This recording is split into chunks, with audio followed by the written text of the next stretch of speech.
Assalamualaikum warahmatullahi wabarakatuh. Semangat pagi menjelang siang. Selamat menikmati hari-hari dengan penuh kegembiraan sebagai bentuk syukur kita kepada Allah yang telah memberikan banyak kenikmatan kepada kita. Meskipun ada mungkin saja banyak masalah dalam kehidupan kita. Misal kita ingin mencapai sesuatu, ingin meraih sesuatu, tapi kemudian tidak tercapai. Ya, tapi itulah fenomena kehidupan. Yang penting kita tetap bersyukur, menikmati apa yang sudah dan sedang kita rasakan. Ya, kita syukuri selalu dan tetap berusaha untuk optimis. Ya, tetap optimis. Dan katakanlah kita punya masalah, ya, itu apapun masalah kita, bisa itu masalah karir, bisa masalah pekerjaan, masalah bisnis, masalah apapun gitu dalam kehidupan kita, masalah percintaan, masalah keluarga, masalah beragam lah. Namanya manusia juga ketika hidup dia pasti menemukan beragam hal dalam kehidupannya. Nah, ketika kita menghadapi sesuatu yang kita anggap masalah, ini sebenarnya persepsi ya.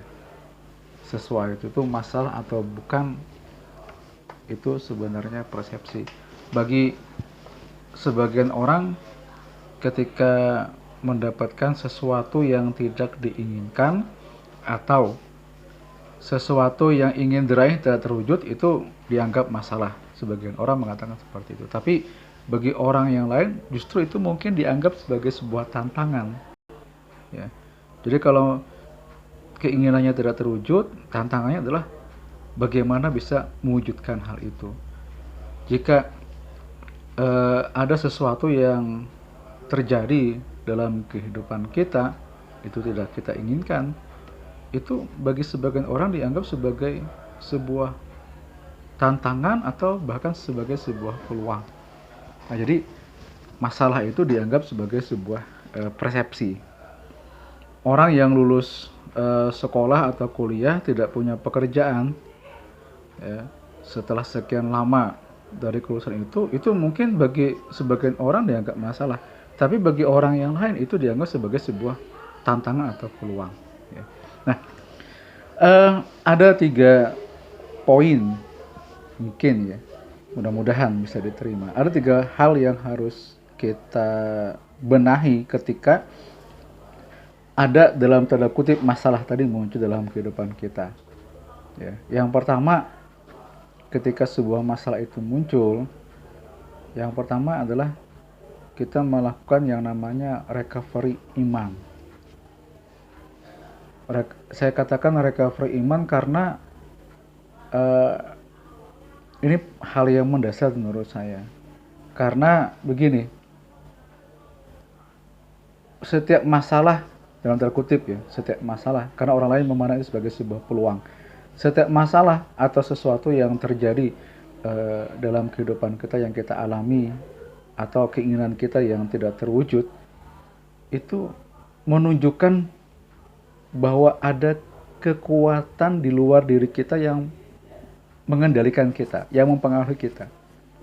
Dalam konsep takdir, kita mengakui bahwa apapun yang dialami oleh kita melalui orang lain, melalui peristiwa alam, atau kita ingin mewujudkan sesuatu namun tidak tercapai dalam konteks takdir, itu menunjukkan bahwa ada sebuah kekuatan yang mempengaruhi kita, yang mengendalikan kita, dan itu adalah kekuatan sang pencipta.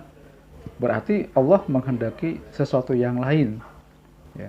Nah, ketika Allah menghendaki sesuatu yang lain, berarti ada sesuatu yang terbaik. Bisa jadi ketika kita ingin mewujudkan sesuatu tidak terwujud, bisa jadi itu bukan sesuatu yang baik saat itu, ya. Bisa jadi sesuatu itu akan baik pada masanya. Nah, atau ada peristiwa yang kita alami, katakanlah hujan misalnya, sementara kita tidak menginginkan hujan itu panas yang sangat misalnya, atau dingin yang sangat, sementara kita tidak menginginkan itu menunjukkan bahwa itu adalah sesuatu yang terbaik saat itu. Lalu kita akan melakukan sesuatu yang terbaik pula. Nah, katakanlah misalnya ada orang yang ingin menjadi tentara misalnya, tapi kemudian dia gagal, ya, menunjukkan bahwa bisa jadi saat itu dia tidak pas untuk menjadi tentara, ya. Mungkin dia pas tepat menjadi tentara pada waktu berikutnya. Nah, saya punya pengalaman seperti itu. Keponakan saya 3 kali mengikuti tamtama, ya, tes tamtama di TNI. Yang pertama di Angkatan Laut, sudah tembus sampai Surabaya, gagalnya di Surabaya. Terus yang kedua dia ikut TNI Angkatan Darat, gagal juga gitu, itu sudah tahapan akhir. Nah, ketiga dia mencoba lagi, ya, dia mencoba lagi dan lulus. Nah, berarti yang pertama yang kedua itu emang ada yang kurang tepat gitu. Nah, disinilah yang ketiga dia menjadi tentara di waktu yang tepat saat itu. Nah, hikmahnya adalah bahwa ketika masalah muncul, itu kita recovery iman, bahwa ini adalah kehendak yang terbaik dari Sang Pencipta, dari Allah Subhanahu wa Ta'ala. Kita perbaiki itu. Jadi apapun yang kita alami, harapan yang tidak terwujud misalnya, karena itu adalah hal yang terbaik dari Allah Subhanahu wa Ta'ala. Jadi enjoy saja, santai saja, bahwa Allah, nah kita berbaik sangka di sini bahwa Allah akan memberikan hal yang kita inginkan di waktu yang lain, atau Allah menginginkan hal yang lain gitu untuk kita kerjakan di saat yang saat itu gitu. Nah, itu poin yang pertama, kita lakukan namanya recovery iman. Yang kedua, ketika keinginan kita tidak terwujud, atau ada sesuatu yang, terutama keinginan yang tidak terwujud, ya, jangan meninggalkan sesuatu yang kita inginkan. Katakanlah begini, ada orang yang ingin berkebun misalnya, katakanlah kebun durian. Nah, kemudian dia gagal. Nah, jangan ya mungkin gagal apa gitu, ya. Jangan pernah menghilangkan keinginan itu, beralih kepada yang lain, tapi tetap belajar di dunia perkebunan durian. Contoh yang barusan saya paparkan tadi, yaitu keponakan saya yang gagal masuk TNI Angkatan Laut, ya, kemudian gagal lagi yang kedua di TNI Angkatan Darat, baru yang ketiga TNI Angkatan Darat baru dia diterima. Dia dari kegagalan yang pertama sampai keberhasilan yang tes yang ketiga, dia tidak pernah meninggalkan dunia ketentaraan. Dia tetap latihan fisik, dia tetap olahraga, dia tetap mendalami dunia militeran. Dia tidak jauh dari itu. Nah, ini menunjukkan bahwa orang yang, katakanlah kita mengalami kegagalan, keinginan kita tidak terwujud, atau ada sesuatu yang menimpa kita yang tidak sesuai harapan, maka jangan pernah meninggalkan dunia kita, dalam tanda kutip, ya. Sesuatu yang menjadi pasien kita dalam bahasa orang sekarang, sesuatu yang menjadi potensi dalam diri kita, jangan pernah meninggalkan itu. Orang yang misalnya dunianya adalah Islamic philanthropist misalnya, lalu dia tidak bisa bergabung di sebuah lembaga atau organisasi pengelola zakat seperti Dompet Duafa misalnya, atau rumah zakat, ya jangan pernah meninggalkan dunia Islamic philanthropist. Tetap beraktivitas, berikan kontribusi kita secara pemikiran, secara tulisan. Ya, pemikiran baik itu dituangkan dalam tulisan, misalnya dalam video, sebagainya. Tetap lakukan itu, Untuk menunjukkan apa? Bahwa jangan pernah kita meninggalkan dunia yang kita inginkan. Ini masalah waktu saja sebenarnya. Nah, begitu pula sesuatu yang kita alami jangan menyebabkan kita meninggalkan dunia kita. Katakanlah ada musibah yang kita alami misalnya, yang menyebabkan kita berhenti dari satu titik rutinitas kehidupan kita. Jangan pernah meninggalkan rutinitas itu. Sesuatu yang sudah menjadi habit kita, sudah menjadi passion kita. Jangan pernah. Pemain sekarang ini kan ada event, ya, Asian para Games, ya. Mereka yang bertanding dalam games tersebut adalah orang-orang yang secara fisik tidak sempurna. Mungkin dari awal tidak sempurna, atau di kemudian hari mereka mengalami ketidaksempurnaan.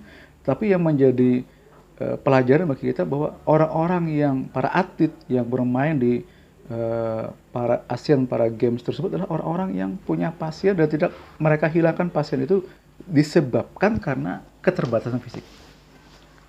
Artinya apa? Oke, takdir Tuhan sudah gitu bahwa ada orang yang dilahirkan fisiknya terbatas. Ya, tapi satu hal yang kita sadari bahwa ternyata Tuhan Allah Subhanahu wa taala itu memberikan potensi yang tidak boleh kita hilangkan.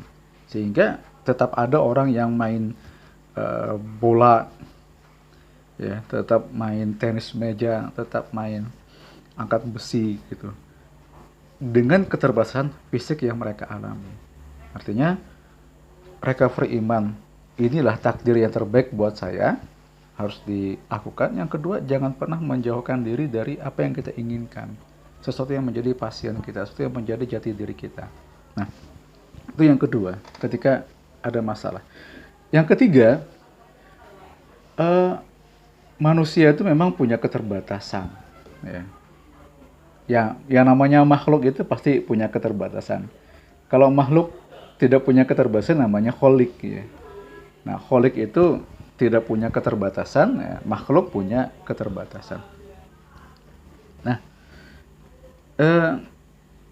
sumber kekuatan dari keterbatasan kita itu bisa dari mana saja.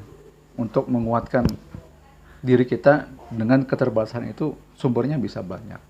Kita bisa minta support dari orang lain, dari orang tua, dari pasangan kita, suami atau istri, dari anak-anak kita, dari saudara-saudara kita, bahkan dari kolega-kolega kita minta support mereka. Tetapi ada satu sumber kekuatan yang luar biasa, yaitu Sang Pencipta. Nah, ketika kita bisa membangun keterikatan, membangun hubungan dengan Sang Pencipta, maka itu akan lebih bagus lagi. Nah, bagaimana kita membangun hubungan dengan Sang Pencipta itu? Ya, lakukan saja ibadah, ya.